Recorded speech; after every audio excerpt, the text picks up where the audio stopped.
Today, we have another forum on Islam, about Islam's relationship with, about sectarianism.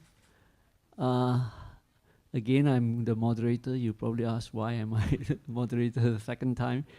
The last time I moderated the forum, these forums are jointly run by the Jeffrey Cheah Institute on Southeast Asia, and I'm from the Jeffrey Cheah Institute, and G25 and Islamic Renaissance Front, the director is here with us.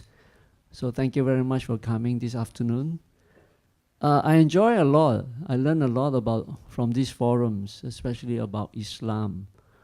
As in the previous forum, I'm a Buddhist, and I learned at the previous forum something quite profound from Professor Abdullahi An-Naim. After the forum, I realized that as a Buddhist, to live my conviction as a Buddhist, I need a secular state. So I agree with in the last forum, that to live the conviction as a Muslim, one needs a secular state. So each time when we have a forum, I learn something very profound. I think I'm going to learn something very profound from Professor Nader Hashemi this round. We have an equally well-known, equally distinguished speaker today. Professor Dr. Nader Hashemi is currently the director of the Center for Middle East Studies at the Joseph Corbell School of International Studies at the University of Denver. He got his PhD from University of Toronto. Am I right? Yes. University of Toronto. He studied, most of his studies is in Canada. He's written a lot. I think it's easier if you Google his name, you get the list of his publications.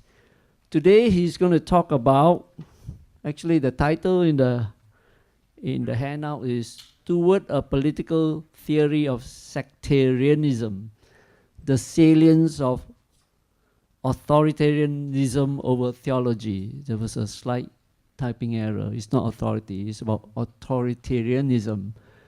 But I think Professor Nader will talk about an hour or so, a little bit less, and we have plenty of time for question and answer and discussion. I promise you we're going to have a lively discussion, just like we had the last time in the last forum. So let me have the pleasure of inviting Professor Nader Hashemi to talk to us today. Thank you.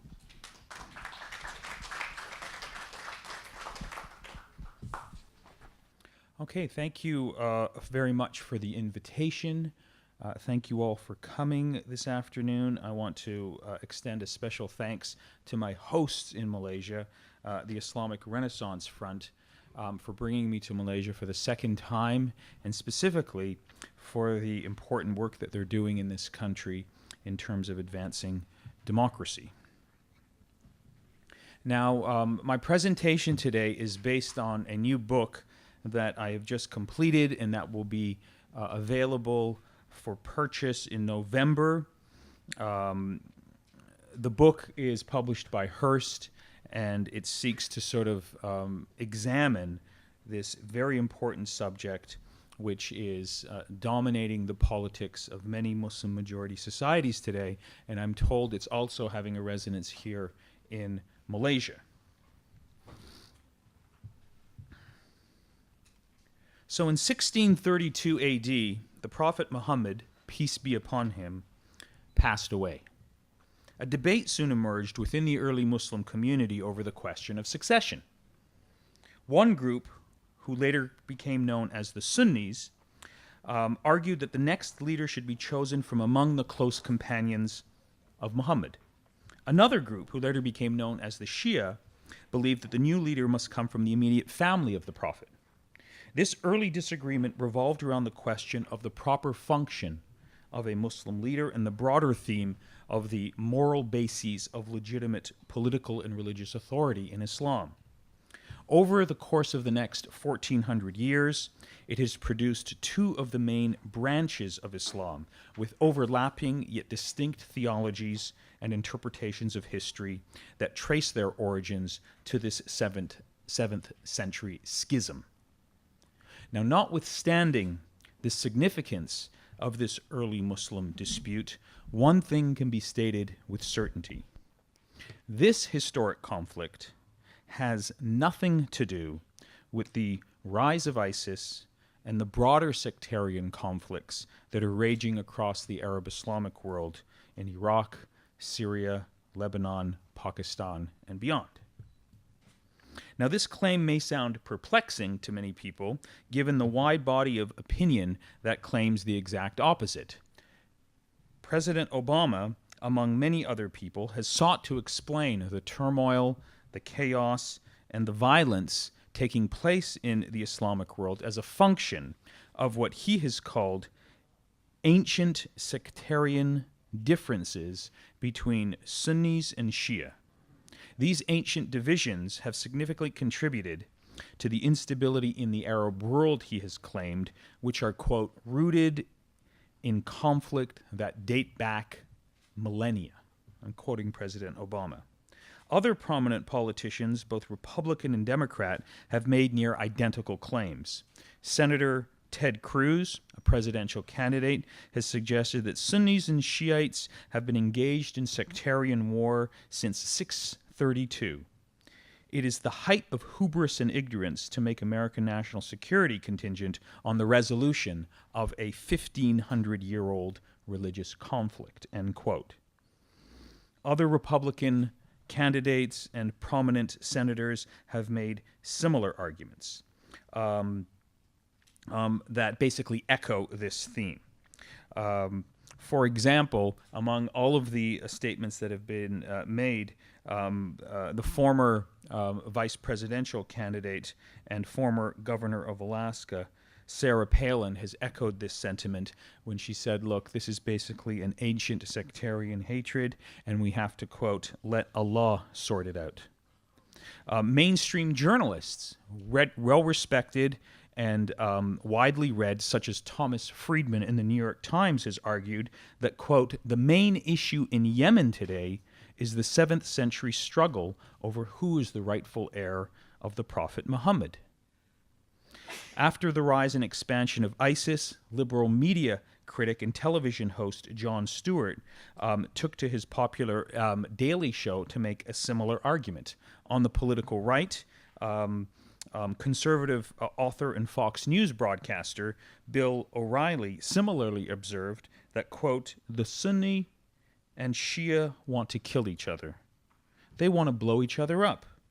They want to torture each other. They have fun. They like this. This is what Allah tells them to do, and that's what they do.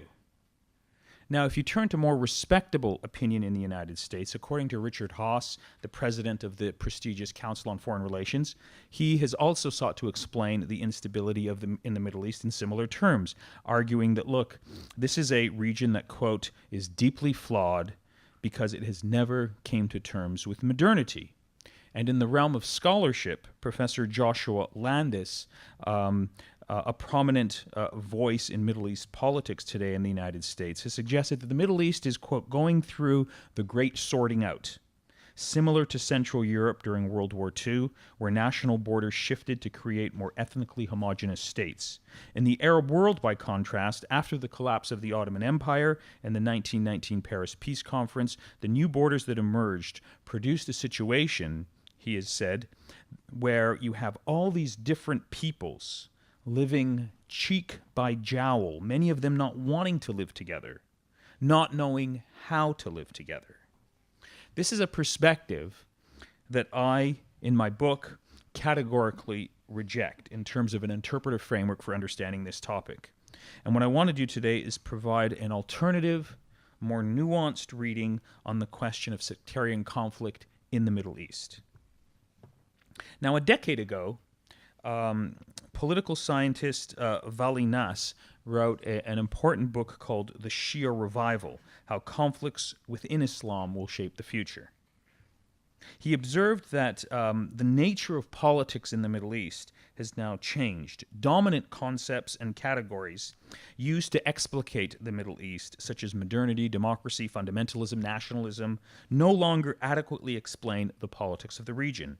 He said about 10 years ago, it is rather the old feud between Shias and Sunnis that forge attitudes, define prejudices, draw political boundary lines, and even decides whether and to what extent those other trends have relevance. Looking back, one can now see that Valinas was onto something.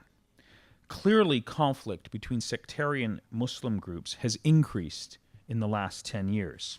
But this begs the question, why?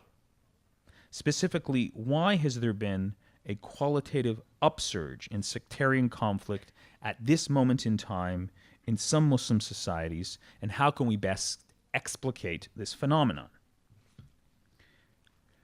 Now, in order to answer this question, in the book that I've edited, we've coined this term called sectarianization, from the verb sectarianize. And in the book, the topic is discussed as an active process that is fundamentally shaped by political actors operating within specific contexts and who are pursuing political goals that involve the mobilization of people around particular identity markers. The question of class, fragile states, geopolitical rivalry also shape the sectarianization process.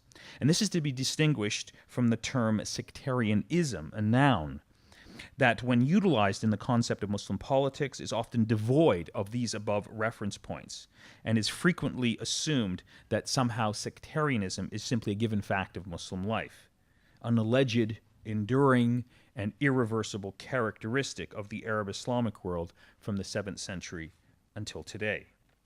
The theme of political authoritarianism is central to this topic.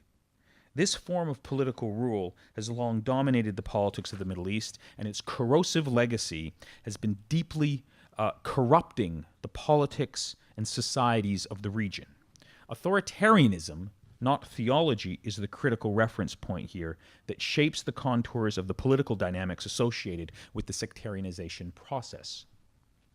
Authoritarian regimes in the Middle East have deliberately manipulated sectarian identities in various ways as a strategy of deflecting demands for political change and perpetuating their control of the state.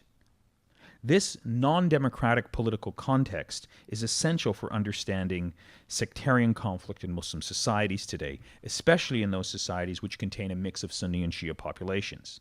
Thus, the underlying leitmotif that ties the topic together can be understood as a play on that famous aphorism from the 19th century Prussian general Clausewitz, who famously once said that war is the continuation of politics by other means.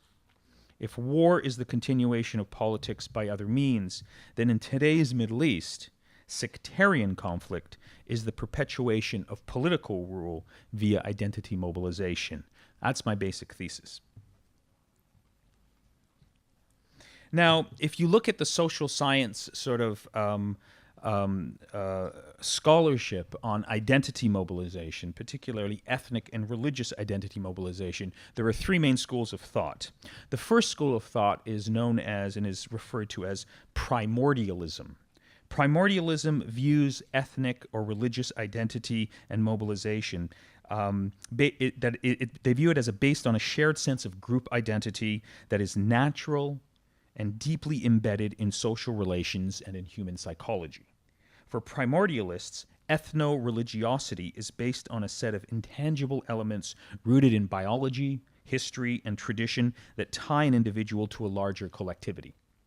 Ethno-religious mobilization is tied to emotional and often irrational notions of group solidarity and support. In societies where other forms of social solidarity around gender, labor, or class are weak, ethno-religious mobilization is often an integral part of political life. One of the major criticisms leveled at primordialism, however, is that it does not in and of itself explain the link between identity and conflict. While primordialism has utility in identifying where ethno-religious ties are prevalent, it does not tell us how it can be a factor in mobilizing identity during times of conflict. The second school of thought is known as instrumentalism. And by contrast, it suggests that ethno-religiosity is malleable and is defined as part of a political process. The idea of manipulation thus figures centrally in this school of thought.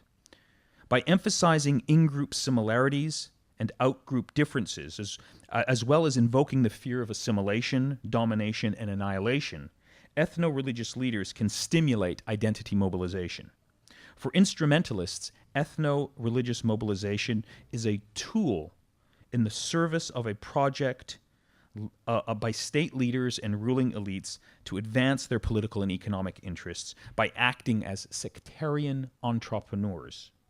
Placed within the larger context of conflict escalation, instrumentalism allows us to make cross-comparisons between societies with similar social cleavages.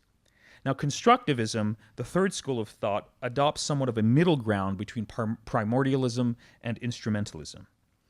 Its proponents argue that religious identity is not fixed, but rather a political construct based on a dense web of social relationships that form in the context of modernity. Like primordialists, constructivists recognize the importance of seemingly immutable features such as ethnicity or religious identity, but they disagree that this inevitably leads to conflict. On the one hand, constructivists share with instrumentalists the view that ruling elites and leadership play a critical role in the mobilization process.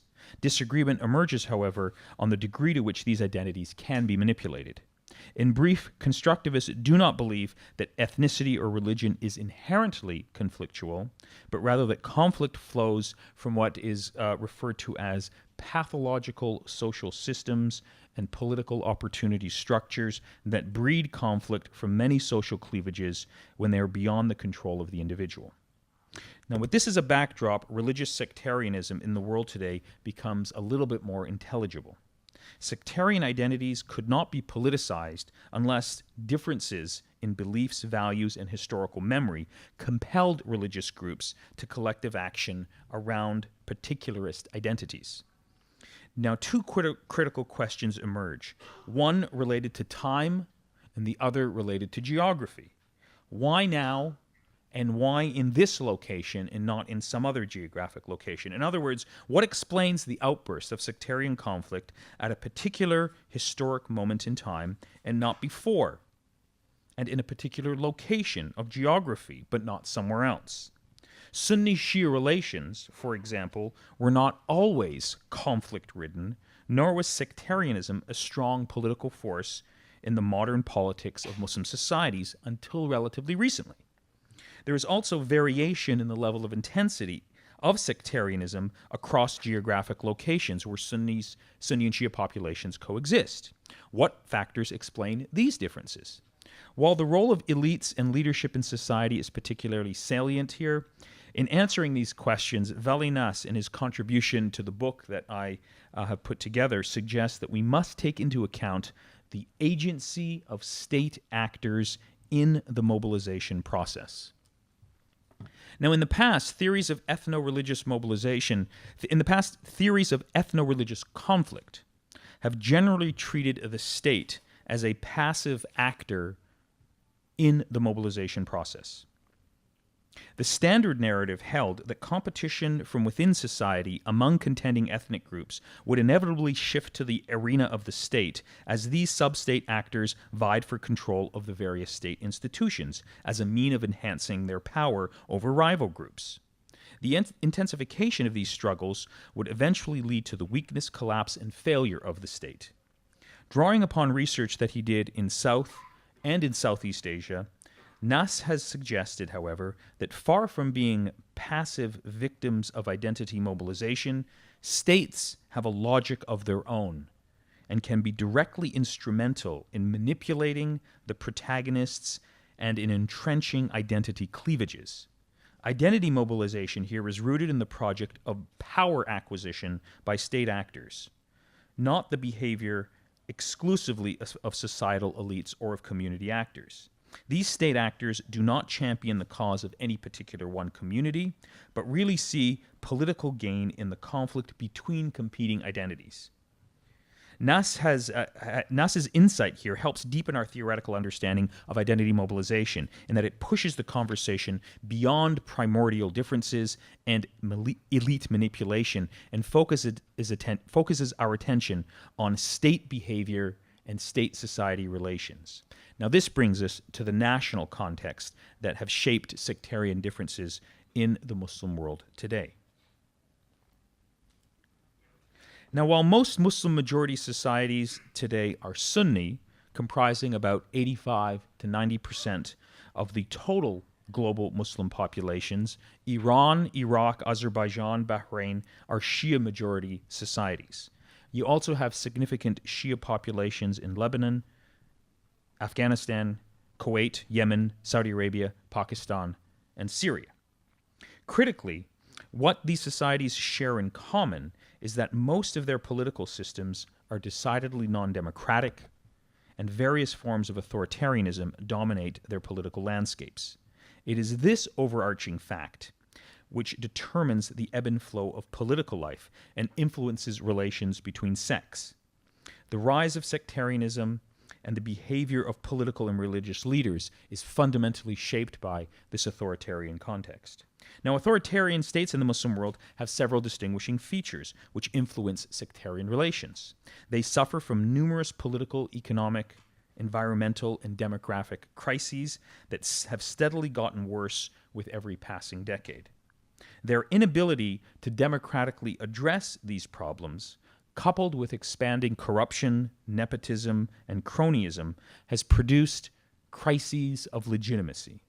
And as a result, the ruling elites that dominate the state closely monitor and attempt to control civil society by limiting access to information, the freedom of association, and the ability of citizens on their own to mobilize. Joel Migdal's concept of a weak state best describes these forms of regimes. In his formulation, based on an innovative model of state-society relations, weak states suffer from limited power and capacity to exert control over society. These weak states often cannot and do not control sections of their own country, both within urban and rural areas which they claim sovereignty over.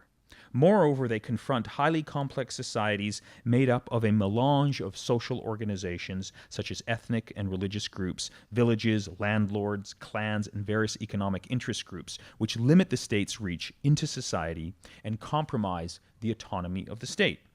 Dispersed domination describes these states where neither the state nor any other social force manages to achieve countrywide domination. While the state is too weak to dominate society, it's often strong enough to manipulate and to effectively respond to crises that threaten national security and regime survival.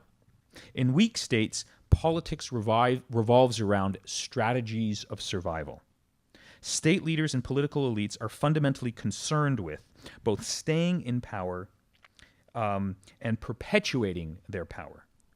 Thwarting rivals who might threaten them, both from within society and among the various state institutions, is a key obsession that drives and informs political decisions. A common tactic to preserve and perpetuate political rule in a weak state is to manipulate social and political cleavages via a divide and rule strategy. This gives ruling elites greater room to maneuver in the short term, but often in the cost of social cohesion for their societies in the long term. This dominant feature of the politics of weak states also suggests why, in Vali Nas's words, state actors are principal agents of identity mobilization and in conflict in culturally plural societies, and the manner in which politics of identity unfolds in a weak state is a product of this dialectic between state-society relations. Weak states, therefore, are more prone to sectarianism, given that manipulating cleavages of identity is a dominant feature of their politics. As Professor David Little has observed in his analysis of religion, nationalism, and intolerance, authoritarian states appear to draw life from ethnic and religious intolerance as a way of justifying the degree of violence required to maintain and to perpetuate power. Now, during the 1960s and 1970s, in several Muslim countries, political opposition to ruling regimes took the form of various socialist, communist, and left-wing political formations. In an attempt to pacify these opposition currents, Islamic political groups, which at the time were marginal, were allowed greater freedom of movement and association in the hope that they would challenge the popularity of these secular left-wing opposition groups, thus deflecting criticism from the state itself and from ruling elites who controlled the state. The most dramatic example of this was in Egypt, when Anwar Sadat released scores of Muslim Brotherhood members from jail and allowed exiled leaders to return home. Similarly, in an attempt to enhance the capacity of the Pakistani state to function and to solidify political control, then General Muhammad Zia ul-Haq launched an Islamization program in the late 1970s, which, despite its pretensions to Islamic universalism, was in essence an attempt at the Sunnification of political and social life in Pakistan, and was therefore viewed as a threat by religious minorities in Pakistan, the Shia community in particular, who considered these policies detrimental to their social political interests. The severe rupture in sectarian relations in Pakistan that soon followed was significantly shaped by this development. But as Vali Nas has demonstrated in his contribution to the edited book that I'm promoting, it was also deeply influenced by other regional and international variables as well. Now, the key regional development that deeply shaped the rise of sectarianism was the 1979 revolution in Iran. Western-backed dictatorships in the Middle East, particularly Saudi Arabia, felt threatened. They feared that the spread of revolutionary Islam could cross the Persian Gulf and sweep them from power in the same way that the Pahlavi monarchy had been toppled.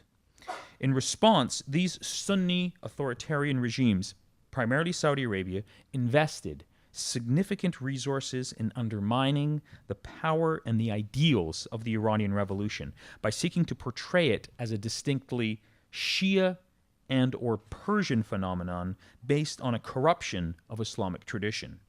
Sunni Muslims, they argued, should not be duped by this distortion of the Prophet Muhammad's message.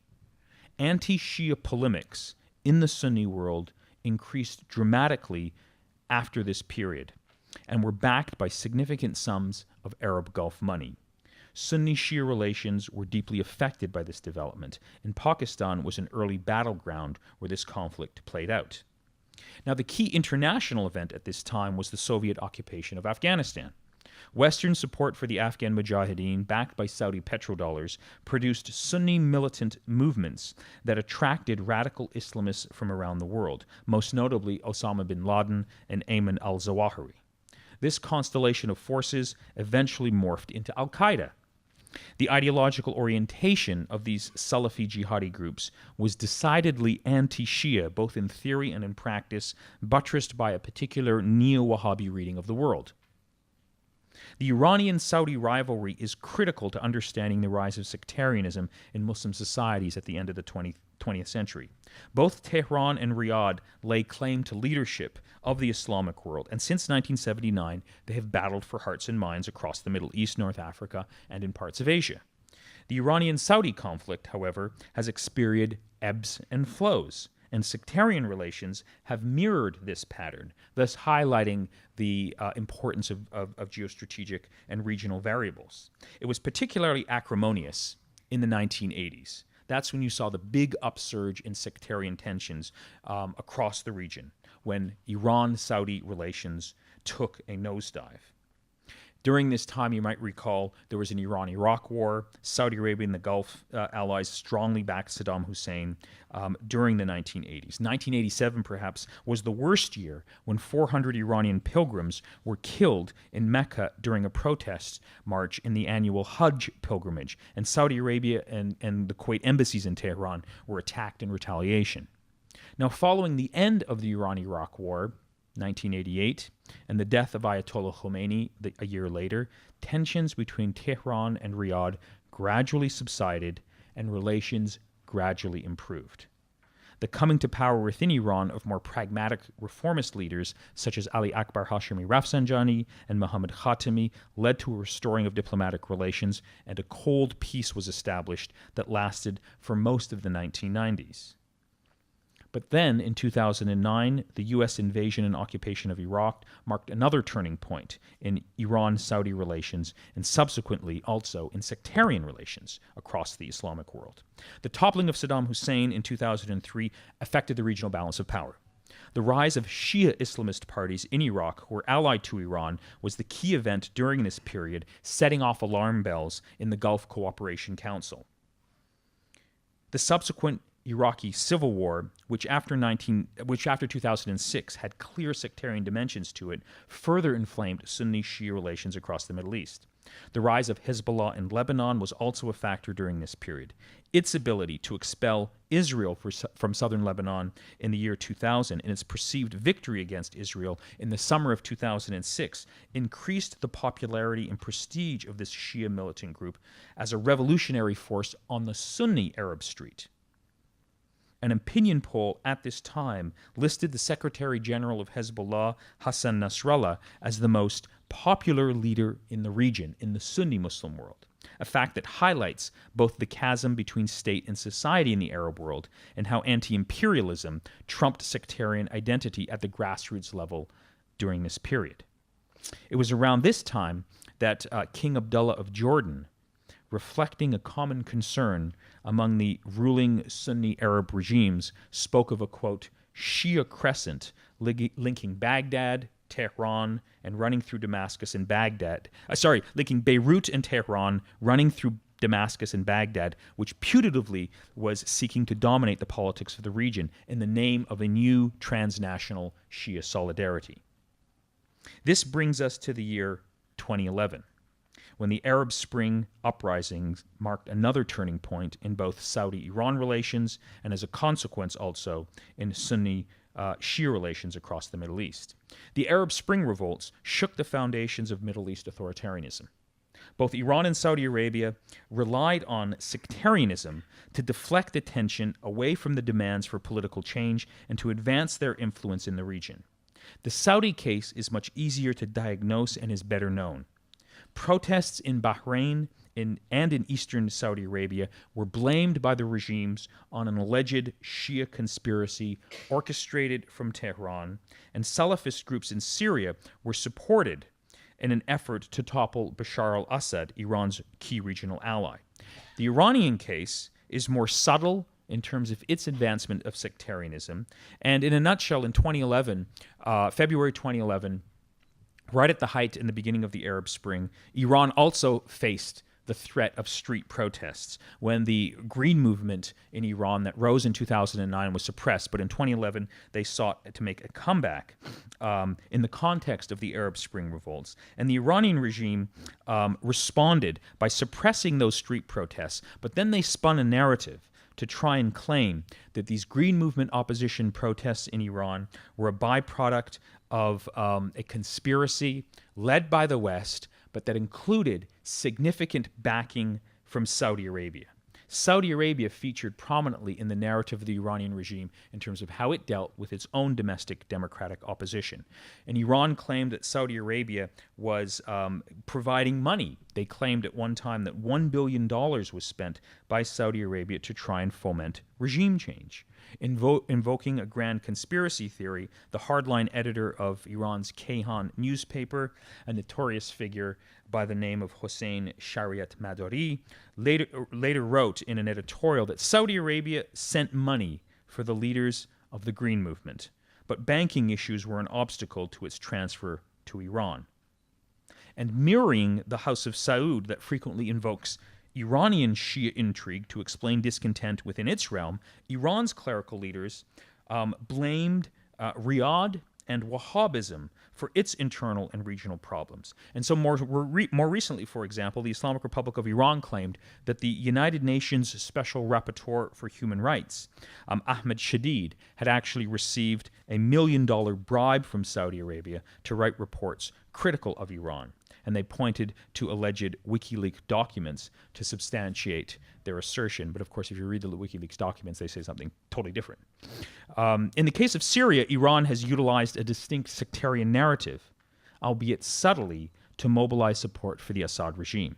While officially Tehran claims that it's supporting the legitimate government in legitimate government in Damascus and fighting ISIS and Al-Qaeda, all Syrian rebel groups are depicted by Tehran as Salafi jihadis who are bent on exterminating minorities if Assad is toppled. As the war in Syria has dragged on, Iran has organized its own transnational Shia militia movement from among the poor and devout Shia communities in Afghanistan, Pakistan, and Iraq. They are recruited using a distinct sectarian narrative, drawing upon classical Shia themes of persecution, martyrdom, and sacrifice. The imminent threat of the destruction of Shia shrines in Syria by Salafi jihadi groups is invoked, and financial compensation, educational opportunities, and even Iranian citizenship is offered as an incentive package to poor Shia communities across the region to come and fight for Iran's project in Syria. And while Yemen, Iraq, and Lebanon have also been battlegrounds for Iranian Shia rivalry in recent years, the conflict in Syria, I think, is the big conflict. It's qualitatively different. Both sides, Iran and Saudi Arabia, are heavily invested in this war. The political stakes are far greater, specifically because of the consequences for the regional balance of power are so enormous depending on which side prevails. And this largely explains why this conflict continues now into its 6th year, with a bleak prospect for any political settlement on the horizon. In 2016, this year, relations between Tehran and Riyadh further plummeted when Saudi Arabia staged a mass execution on January the 2nd that included a prominent dissident Shia cleric, Nimr al-Nimr. Protests immediately erupted in regional countries with substantial Shia populations, and the Saudi embassy in Tehran was torched and relations were severed. Several of Saudi Arabia's closest allies broke or downgraded diplomatic relations with Tehran. Sectarian tensions in the region were deeply affected by these developments. One measurement of the heightened sectarianism that exists today in the region as a result of Iran and Saudi rivalry can be obtained from trends on social media.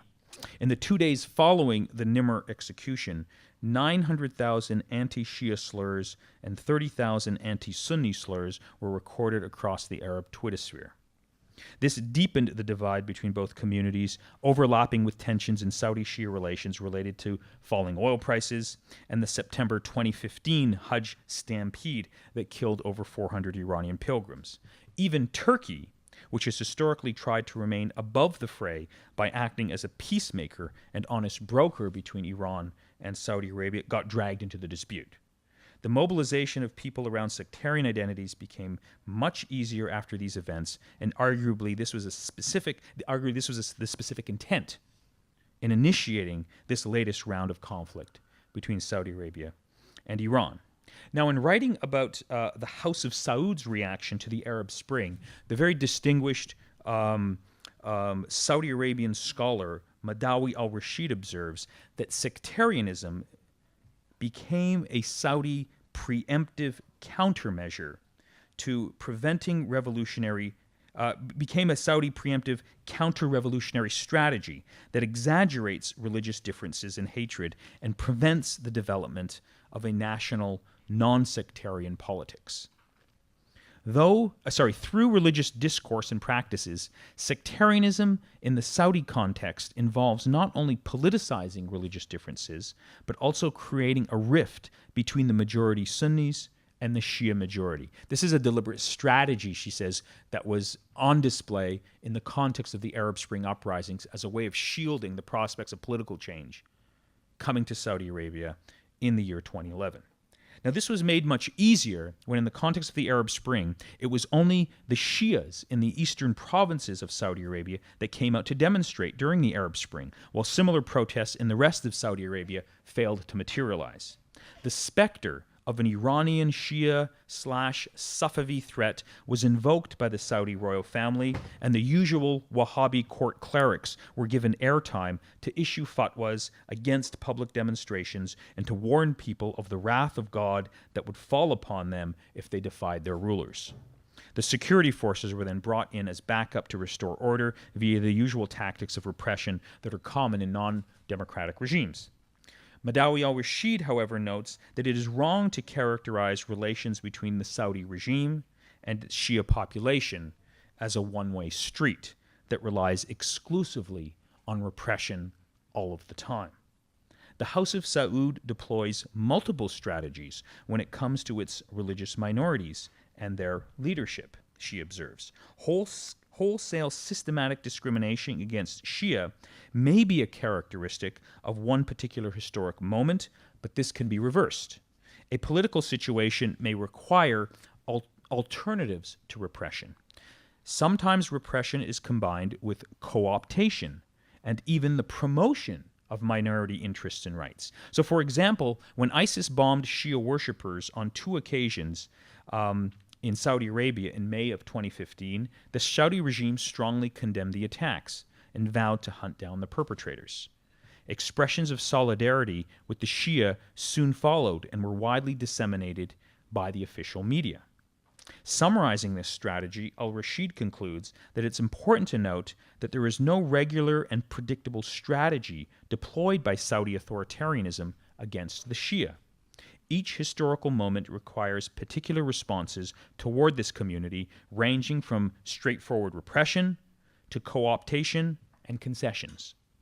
The Arab Spring and its potential impact on the country pushed the regime in Saudi Arabia to reinvigorate sectarian discourses against the Shia in order to renew the loyalty of the Sunni majority to the ruling regime.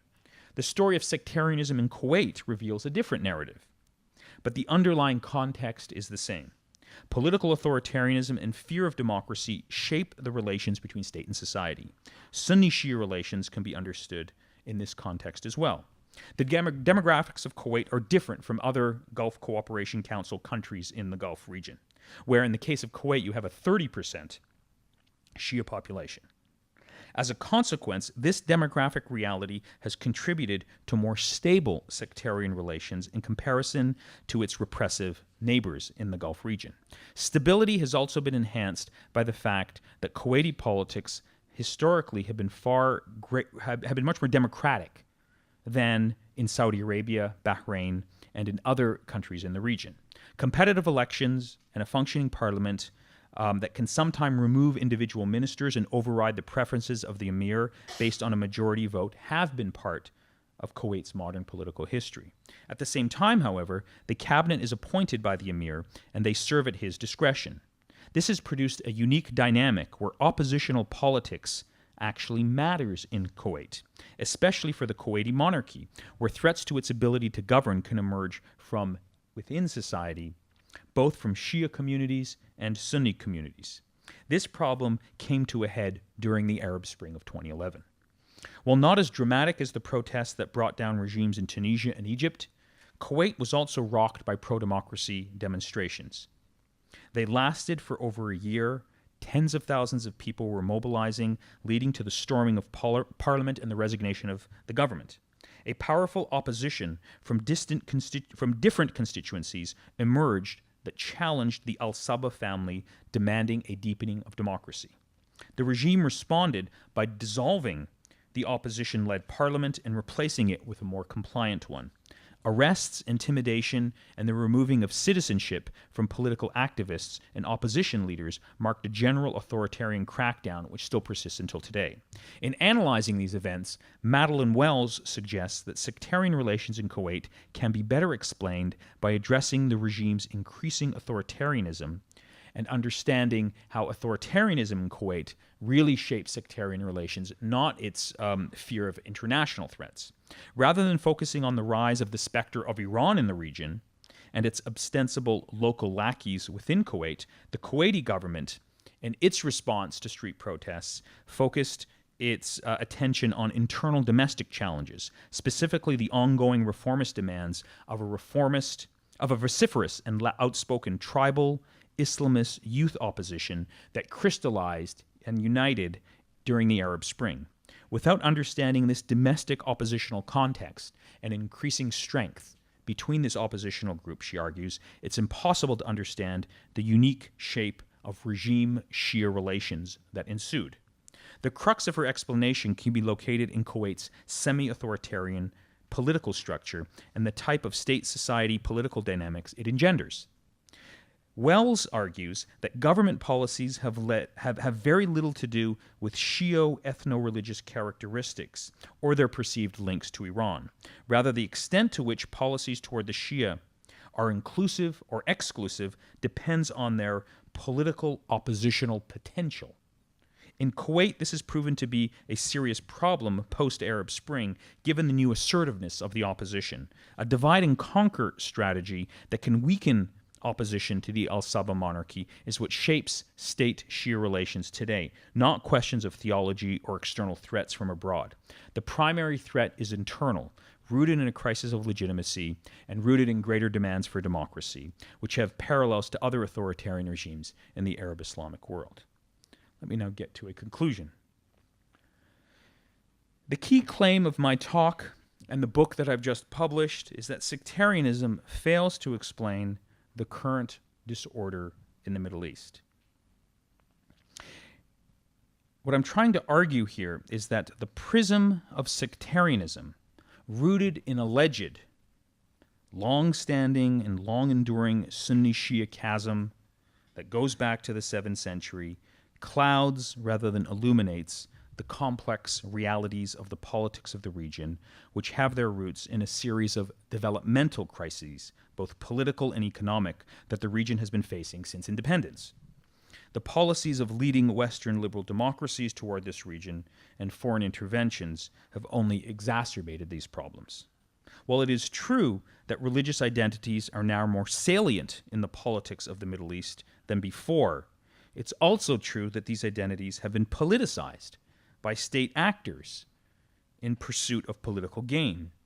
The politics of authoritarian regimes is the key context for understanding this problem. In other words, there is a symbiotic relationship between pressure from society down below, which demands greater inclusion, respect, and representation, versus the refusal by ruling elites from above to share or relinquish power.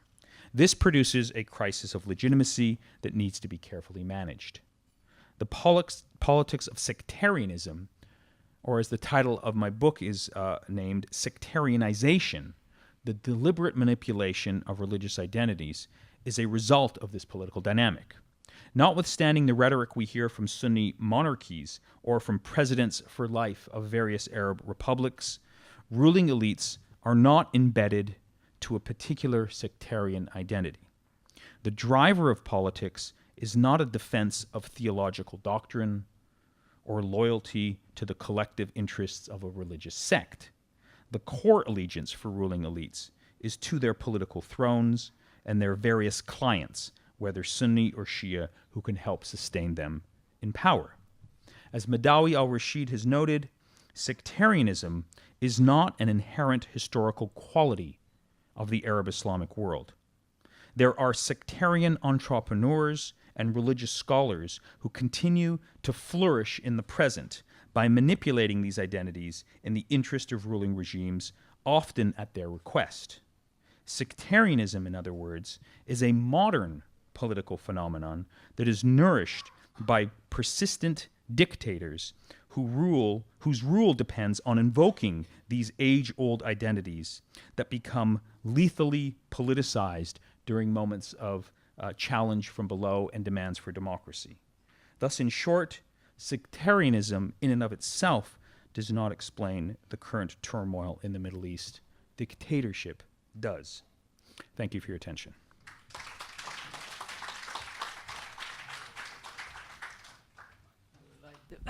Ask Professor to be at the centrum.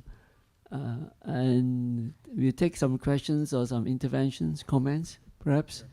And let's have a lively discussion. Yes. Yeah, you first. How about we take 3 comments or questions at a time? Not more than that, or I'll forget. Okay, no more than that. It's up to you. You want 2 or 3? 2. Let's take 2. Let's take 2 at a time then. Thanks. And I have 2 questions. Okay, then please keep it short and quick. I'm Dr. Narima from G25. Mm-hmm.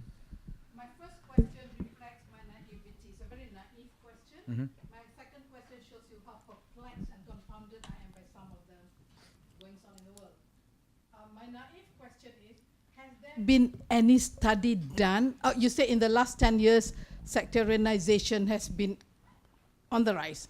Has there been any study done to see whether this has declined because of a certain social behavior like intermarriage? Because I lived 6 years in the northeastern state of India, where Shia Sunni divide is really not there, not like Pakistan. And I used to be embarrassed when I asked my friend, are you Sunni or Shia? And somebody told me, Narima, I'm a Muslim, full stop, don't classify me any further. Right. And I've got a lot of Sunni friends who are married to Shia friends among my classmates. I didn't even know whether they were Shia or Sunni. So that's my first question. Has there been any study done on the role of intermarriage to lessen this? My second question is how perplexed I am, because I think the most sectarian, official, legitimized is in Lebanon. When you mention Hezbollah, which is really a Shia movement against Israel, I've always been perplexed. Why is it that only the Shia of Lebanon wants to fight the Israelis so much, and not the Sunnis, and not the Maronites, and not the Catholics? Right. After all, 27% of the population are Sunni, and 27% is Shia. It's right. Exactly the same. They make up 54% Muslim population. Is it, Dr. Hashemi, has that anything got to do with the real politics of Lebanon, where even there is a sectarian policy? I think the president has to be a Maronite, the prime minister has to be a Sunni, the speaker of the house, I think, is an Eastern Orthodox, no, and the Shias are a Shia, is it? Yeah. Oh. I get your question. Go ahead. Okay, and I noticed the Shias are relegated to deputy prime minister and deputy speaker. So politics is inherent in Lebanon. So is that the reason why it's only Hezbollah, only the Shias are actively going against Israel through Hezbollah? Yeah, so in terms of your second question, I think you almost have answered the question yourself. Yes, Lebanon has its own unique system of sectarianism that is actually built into the fabric of the state. It's actually one of the unique countries in the region that has a particular sectarian dynamic which has been so deeply rooted in these types of attempts to negotiate power between the different sects that it's so difficult to break out of this cycle, because there's a sense that the entire state will collapse. There's actually a really great chapter in the edited book that I'm promoting on Lebanon that I would encourage you to read. Why the Shia have been so politically mobilized and militarily mobilized against Israel does speak to this question of the sectarian dynamic within Lebanon. Historically speaking, when the state was founded, the Maronites and the Sunnis sort of dominated the political structure. The Shiites were at the bottom. But over the course of the 20th century, demographics started to change, and their numbers started to rise, but they didn't have representation in the institutions of the state. They felt discriminated against. They felt angry. They were encouraged and emboldened by the Iranian Revolution, where you have this new politicization of Shia identity, and also financial and military backing from Iran, who wanted to come to their support of their disadvantaged Shia brethren.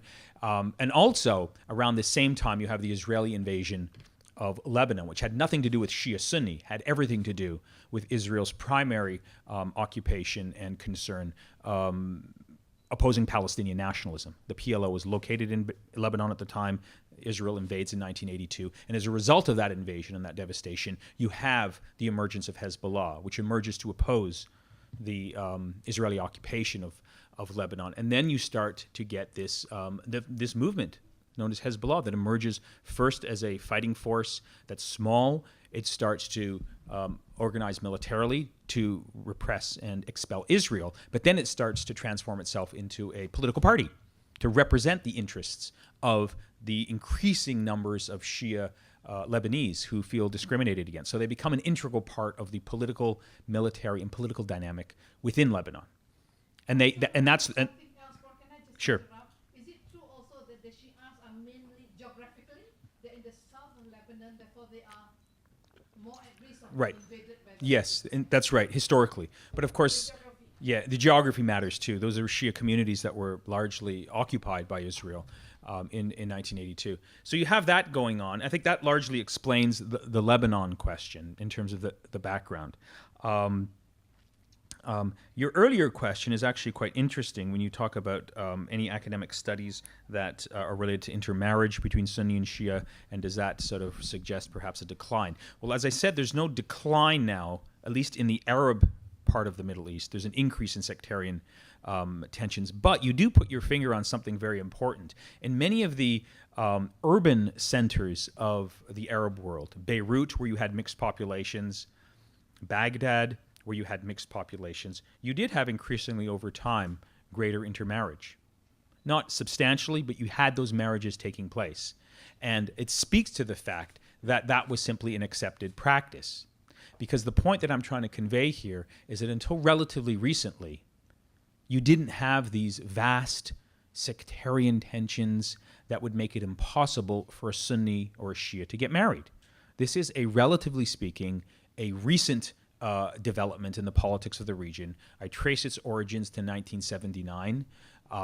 In the case of Iraq, a lot of people don't know this. If you know the history, you'll know this. But in 1920, when the British invaded and were occupying Iraq, there was a major uprising against British occupation that was organized and led by both Sunni and Shia communities working together against a common enemy. Which speaks to the fact that until relatively recently, the dominant theme of the politics of the region was focused on questions of political independence, national nation building. It's not until relatively recently, as a result of the Iran revolution and the Saudi-Iran rivalry, that you start to get these things taking place. So one reason perhaps why you don't see this type of conflict in India among mixed populations of Muslims is, number one, you do have rates of intermarriage. I'm not sure how high it is. It's still, I think, relatively low. But the other factor in the case of India that connects to my talk is India, for better or for worse, is a democracy. You have opportunities to express, to protest, to articulate your grievances within a democratic context. It doesn't have to lead to a major bloodletting.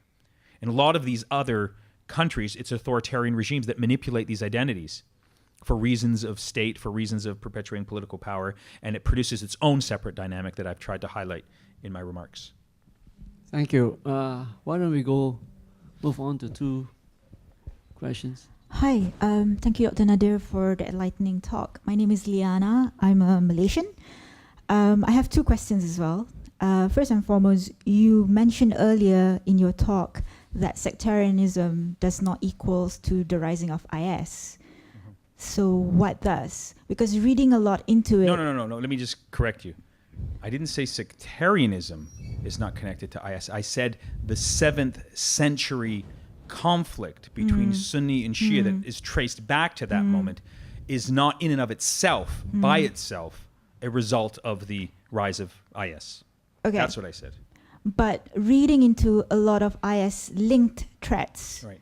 it seems that you can't pinpoint it to anything. It's like the Dhaka bombings was done by someone who is very much privileged, middle class, Right. etc., etc. So can you actually, close into what causes IS? Yeah. My second question is, I'd like your comment on the recent Turkey coup. Okay.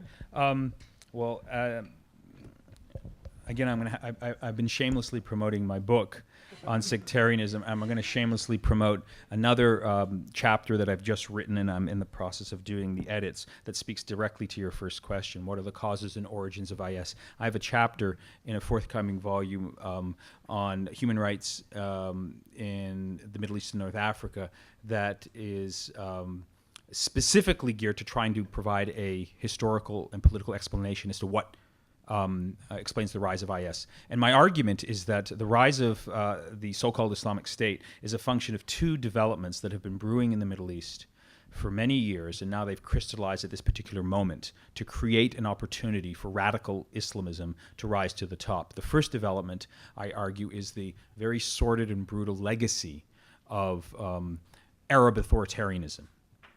The authoritarian legacy that has deeply corroded and corrupted and destroyed the social fabric of Arab societies, not in the exact same way.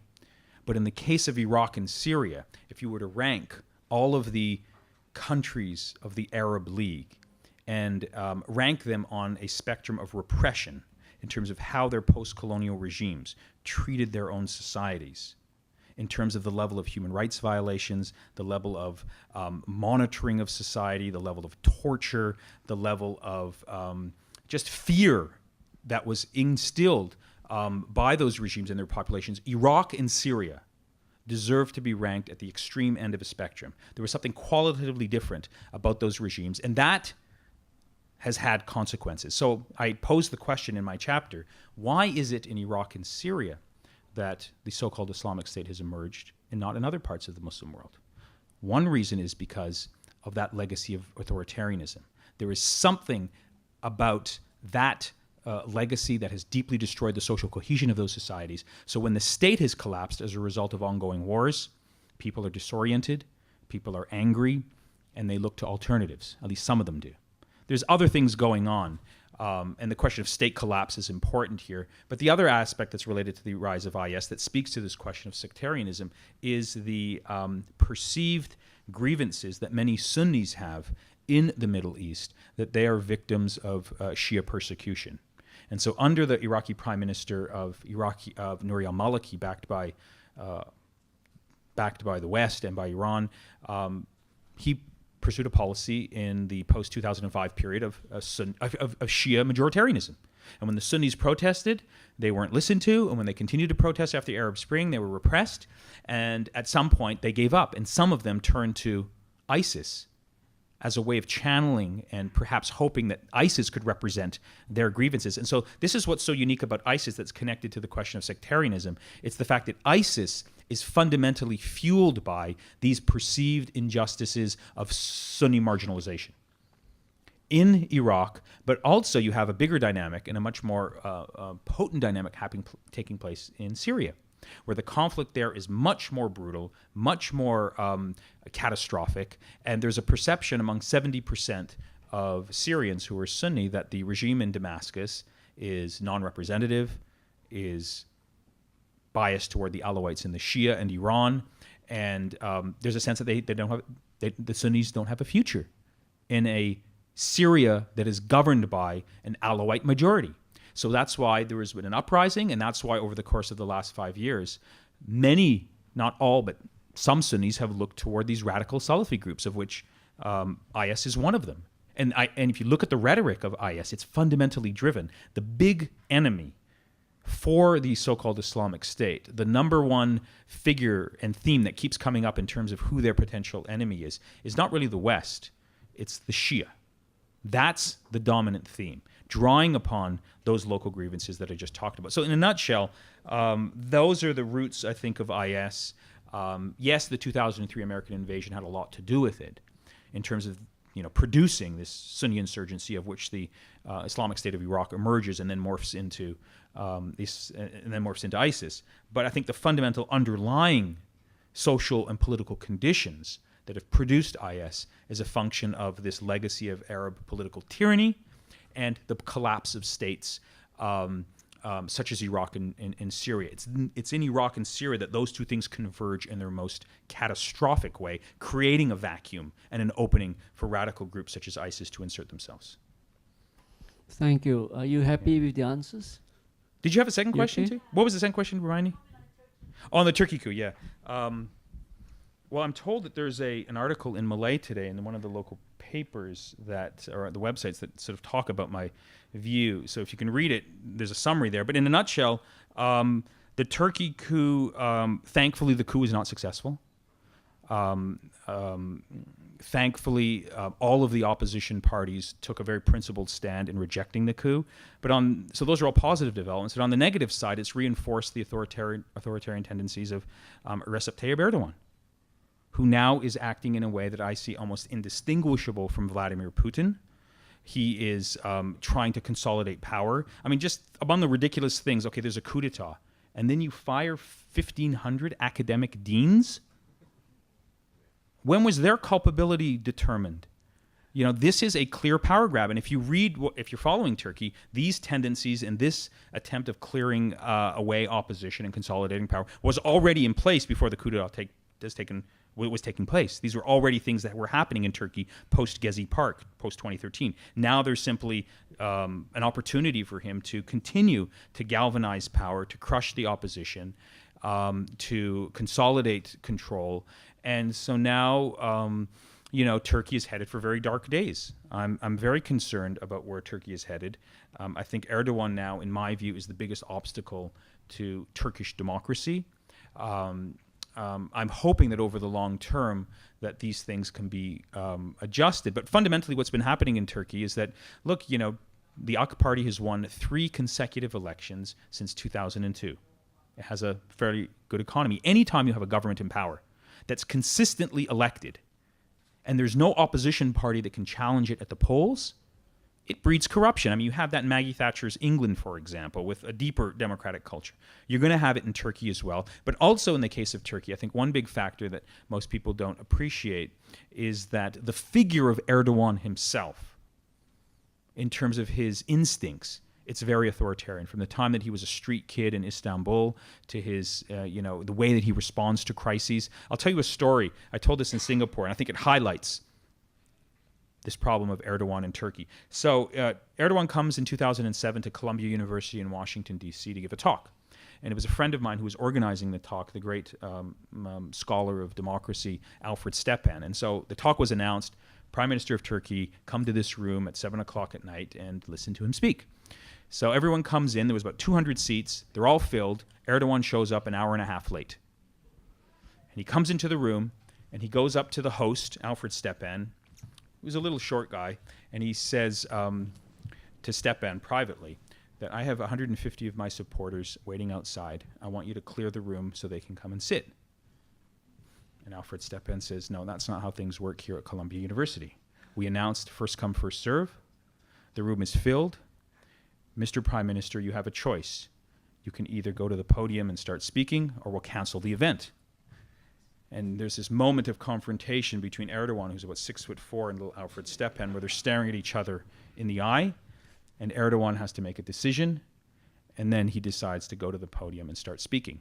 But the story here, I think, gives you some insight into how personalities matter in terms of how they shape politics.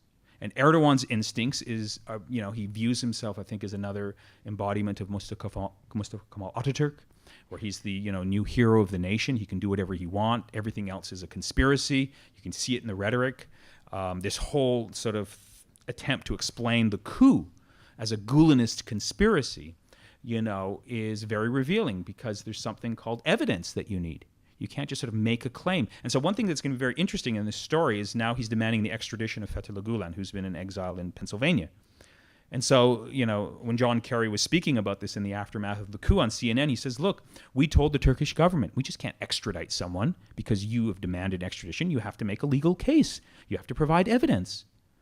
There's a procedure, and it's not up to the President of the United States to make that decision. An independent court will make that decision. So I think if you're interested in this whole argument that the Gulens were responsible, or the Gulenist movement, we'll see whether there's any evidence that stands up in the context of an independent court who will look at the evidence. And I suspect that everything that, after the court has a chance to look at it, there won't be a strong case to make.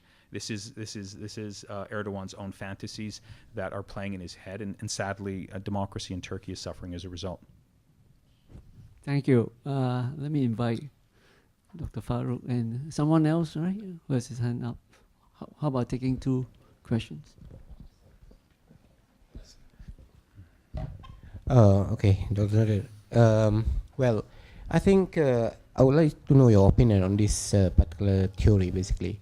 I think you probably did not mention about, I mean, you clearly explained about the role of the problems about this polarization between Saudi Arabia and Iran and so on and so forth, and this authoritarian rule and so on and so forth. But I guess that there's been theory that has been like widespread, saying Sorry, that's a what? theory. Yeah. There's widespread. There's a hidden role of certain quarters, especially because this feud between Sunni and Shia, basically it will benefit just one party, that is the Israeli. Israel? And Israeli. Yeah. People believe that the Israeli would benefit from it, and people have caught this photograph of Senator John McCain with ISIS leaders before, and Hillary Clinton was caught on tape by saying that the feud between what's happening in the Middle East, the benefactor would be Israel.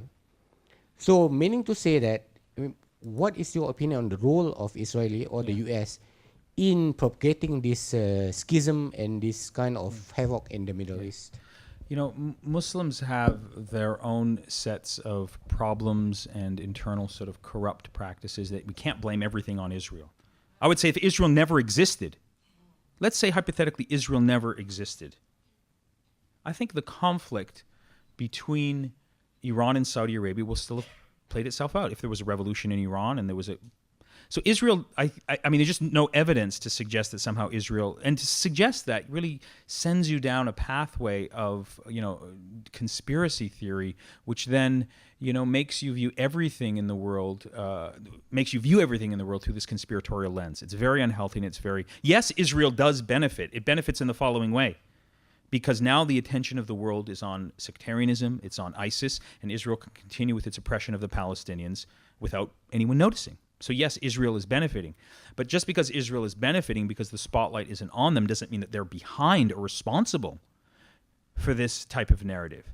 I mean, Israel is not responsible for the cultivation of a Wahhabi Salafi narrative, which has its origins way before Israel was ever created, in the thinking of, Muhammad ibn Abdul Wahhab, who was, in the 18th century. So, and within his thinking, it was decidedly anti-Shia, anti-Sufi. So it has nothing to do with Israel. And so, the picture of John McCain and ISIS, this is, I think, the stuff that gets circulated on social media, and people are looking for easy and simplistic explanations where they want to blame everybody else except themselves. So it's John McCain in the U.S., it's Israel who's behind everything. We're completely innocent. If only Israel and the United States didn't exist, the Muslim world would be paradise. This is deeply problematic because it's not serious, it's conspiratorial, and then if you go down that street, you can convince yourself of almost anything. So there's just no solid evidence. The way that Israel's position with respect to the conflict in Syria is interesting. And if you listen to the internal debate in Israel, they're basically, torn between whether it's to their benefit to have Assad stay in power, who is a historic enemy, or to see some opposition current arise. And now that the opposition is increasingly being dominated by these various Salafi Wahhabi groups, they're more concerned, I think, about that trend. And so they're basically happy to stay on the sidelines and watch this thing play itself out, protect their own border, as long as their basic interests are there. And their basic interests are making sure that, Hezbollah doesn't get any stronger. Now they're locked in a conflict. They're happy to see Hezbollah and, various Salafi rebel groups fight it out. That benefits them. But they're certainly not responsible for starting this conflict. Because, ask yourself in the case of Syria, when did the conflict begin? The conflict has a particular starting point. It happens in the context of the Arab Spring. It happens in the context of a struggle for democracy. And it takes a particular pathway. Now, Israel was really scared, I would argue. They were very scared of the development of democracy in the region, because if democracy develops in the region, then Israel has to deal with governments that are responsible to their own citizens. And the citizens are going to demand justice for the Palestinians. And actually, during the Arab Spring, if you followed the debate in Israel, they were openly saying this, that, we made a mistake, perhaps, thinking that Mubarak would be the guarantor of our security. what happens if there's democratic change and that we have to sort of deal with populations who are going to demand a certain concession from us with respect to the Palestinians if they want to have peace with us. That's what they were worrying about. But now that that ship has sailed and you have general chaos, Israel is simply happy to see this play itself out. You know, and you can see them, you know, building settlements nonstop and taking advantage of the general lack of attention on what's happening in Israel-Palestine because everyone is focused on ISIS. Thank you. Actually, I think all of us enjoying it. With each response from Professor, my understanding of the Middle East and sectarianism becomes clearer. So I'm going to ask for two questions now, one from you and one from the gentleman behind. Thank you. Actually, I had a lot of questions, but since I had to confine myself to one, I wanted to know whether any attempt was made for the Sunnis and the Shias to unite as Muslims, as the previous speaker said, as questioner said, they look at themselves as Muslims, that they shouldn't fight with each other, that they have a God which prescribes peace, and war should not be an instrument. They should be diplomatic and negotiate in the table instead of having war all the time. It is bad for everybody. And do they have a global program to conquer the world and make everybody Muslims? Who's or they? Do they? Who's they? The Muslims, if the Shia and the Sunnis unite. Well, look, there's Or do they 1.5 intend to billion live in Muslims. I peace? mean, they all don't think and behave in the exact same way. So when you say the Muslims, are you talking about every single Muslim on the planet, or are you talking about some Muslims? Muslims in general. Okay. Okay, So okay, why don't Okay. Not yet. Okay, one small additional bit. Do they have a global agenda? yeah. So, but the main thing is primarily now, with reference to your talk, did they ever think that they should unite despite their difference in ideology as Muslims? Okay, they have their own opinions, their own perceptions, but they are Muslims. So under the God, they should not have war. Thank you. Thank you. Sure. Sure. Yes, thank you very much. Can we turn our attention to this region, Southeast Asia? You know, Professor, you have been coming to this region a few times, so I'm sure you'll be able to comment. Only twice. This is my second visit. Yeah. Of course, we do hear, and it is true that there are Wahhabi Salafi groups trying to introduce the extreme form of Islamic thinking in this region. We have groups in Malaysia, we have groups in Indonesia. Do you think that we can be exposed to the religious-based conflict, which has torn the Middle East apart? My view is no, because I think so long as the two countries here continue to practice democratic policies, continue to promote growth, continue to take care of the needs of the people, then even though we may hear about extremist attacks, once in a while, but I think the two countries are quite safe. That's my view. Okay. Thank you. Yeah. Let me deal with the last question first. Will Malaysia be facing a similar type of sectarianism that could lead to conflict as in the Middle East? One of the things that struck me about coming here when I heard that there's a rise in sectarian tensions is I asked my hosts, I wasn't aware of a big Shia population here in Malaysia or in Indonesia to begin with. So what's the conflict?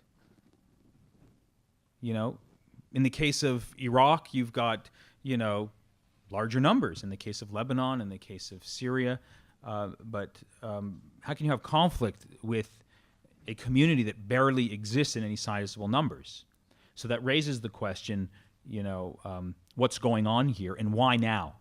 Why is there a perceived upsurge in sectarian tensions here in Malaysia? And what's so distinguishing and unique about Malaysia as a site of sectarian conflict is that there's very few Shia to begin with. And as far as I know, they don't have a very public and visible presence, and they're not making demands on the state. So that, raises questions about, what's going on. And it seems to be that a lot of this is manufactured threats by politicians who seek and perceive that they get a certain political advantage by whipping up a fear that somehow the religious identity of Sunnis in this country is a threat because you have these scary Shia who are trying to convert people, and if you get converted to Shia, well, then that's the end of you. So it does have a similar dynamic to what I've been describing. It's being promoted by politicians for deliberate political purposes, and it doesn't have a long-standing sort of history. And you're right to point to democracy. I think the more we get into a democratic system, the less likelihood it is for politicians to take advantage of their authoritarian tendencies to manipulate identity mobilization. So that's why I think the earlier question where someone mentioned Sunni-Shia intermarriage in India, which is largely a democratic context, seems to be at a much lower level. That is essential, which is why in my presentation and in the book, I really highlight the political context of authoritarianism and authoritarian leaders as being one of the key preconditions for promoting and exacerbating sectarianism. So the more that you have those social conditions in place, the more you're going to be able to manipulate people's fears around certain identity markers. So you basically answered your own question. I'm just sort of adding a few comments to what you have already stated. In terms of the earlier question, can Muslims unite and they have a same God? As I was trying to say in my talk, I'm not sure if you picked up on it or not, that Sunni Muslims and Shia Muslims, until relatively recently, have been living in harmony. This is a recent development. So I mentioned in the talk that just 10 years ago, the most popular politician in the Sunni Arab world was a Shia. How do you explain that? Well, I think you explain it by the fact that, number one, these tensions that you're pointing to have not always been long-lasting, that people have different identities. And one of the identities that people have in the region, in the Sunni Arab world, is they have an identity that's nationalistic, that's geared towards the promotion of indigenous groups, the suffering of the Palestinians, and rejecting perceived Western onslaught. That's a key theme of the politics of the region. And so the reason why you had Shia politicians who were so popular about 10 years ago, I'm speaking specifically of Hassan Nasrallah, who was the most popular politician in the Sunni Arab world at the street level, and he's a Shia, is because people's identity at that time, their focus was on the project of defending Palestinian national rights, rejecting Western encroachment after the Iraq War. That brought Sunni and Shia together. And if you go back earlier in time, there was no major cleavage or conflict. The conflict emerges and is manipulated by authoritarian regimes in pursuing political gain. And that's why you're having these things taking place. So yes, there are differences between the two. Like, for example, in the United States, I give this example to my students when they get a bit, too arrogant for my liking, and they think, oh, these Muslims, they've just been always fighting. Why can't they be so peaceful and lovely as us Americans? We don't have any conflict. So I have to remind my students of some basic history, In the United States, you do have forms of conflict between groups. We don't call it sectarianism, but it's group conflict that sometimes is manipulated by politicians. It hasn't risen to the same level as Sunni-Shia conflict. But if you look what's happening today in the United States between African Americans and white communities, it's based on vulnerability. Sometimes you have politicians that try to manipulate those identities for political gain. You go back a little bit further in the history of the West, you see a lot of sort of clashes between ethnic groups that sometimes lead to catastrophic, conflict. And those conflicts are known as World War I and World War II. No Muslims involved. You know, a lot of bloodshed because Germans couldn't get along with English and English couldn't get along with French, and Jews were considered to be the great enemy who were going to take over the world. And so, you know, we had 2 world wars over those issues. So, you know, these things can be, these mobilization of political and ethno-religious identities around a particular set of themes and fears is something that we've seen constantly throughout human history. It's happening now in greater frequency in the context of the Middle East for the reasons that I sought to explain. And do Muslims, you know, seek to dominate and control the world? Well, I don't think you can speak about Muslims as some sort of monolithic whole where every Muslim around the world thinks, believes, breathes, and behaves in exactly the same way. That's why at one level there is such thing as a Muslim community. People have a certain attachment to their other Muslim brothers and sisters. That exists at some big level.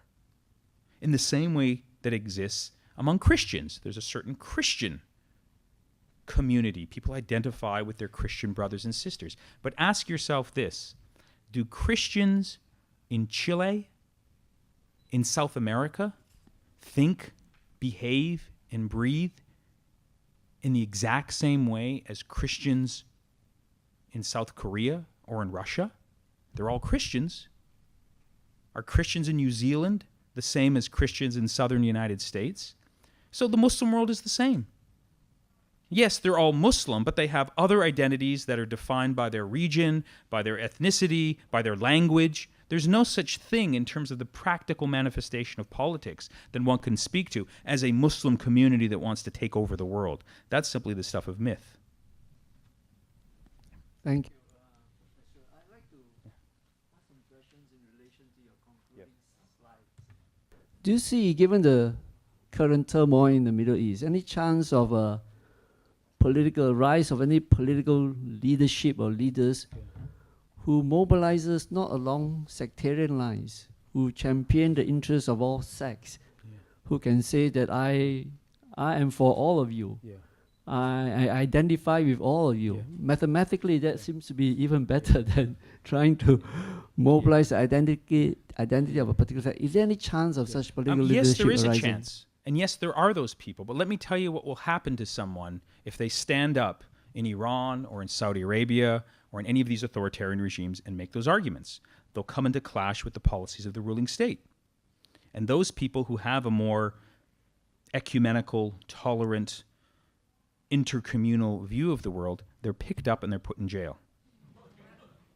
So to speak about, you know, this wonderful idea that you have, which I think is, you know, really coming from a place of goodness, without connecting it to the political realities of the region dominated by these authoritarian regimes who have their prisons filled with opposition figures, many of them, these opposition figures who are specifically articulating and making demands for democracy, maybe not to the same level of intercommunal solidarity as we would like, but still making demands that we would call, for lack of a better term, I'm not sure if I can use this term in Malaysia, progressive, because I'm told that liberal is a bad term, diversity is a bad term, but let's say progressive, for lack of a better term.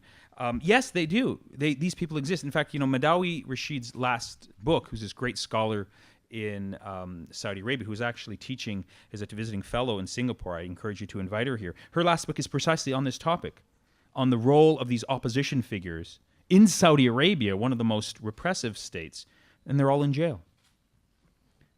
So we do have those voices, but of course those voices don't have a mass following because you have ruling regimes that go out of their way to suppress those voices because it interferes with their project of staying in power.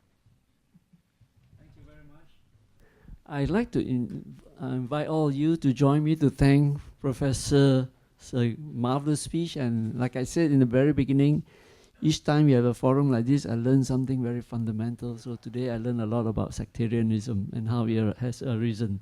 Thank you very much. Please join me to thank Professor Hashemi. I'd like to invite Dr. Farouk.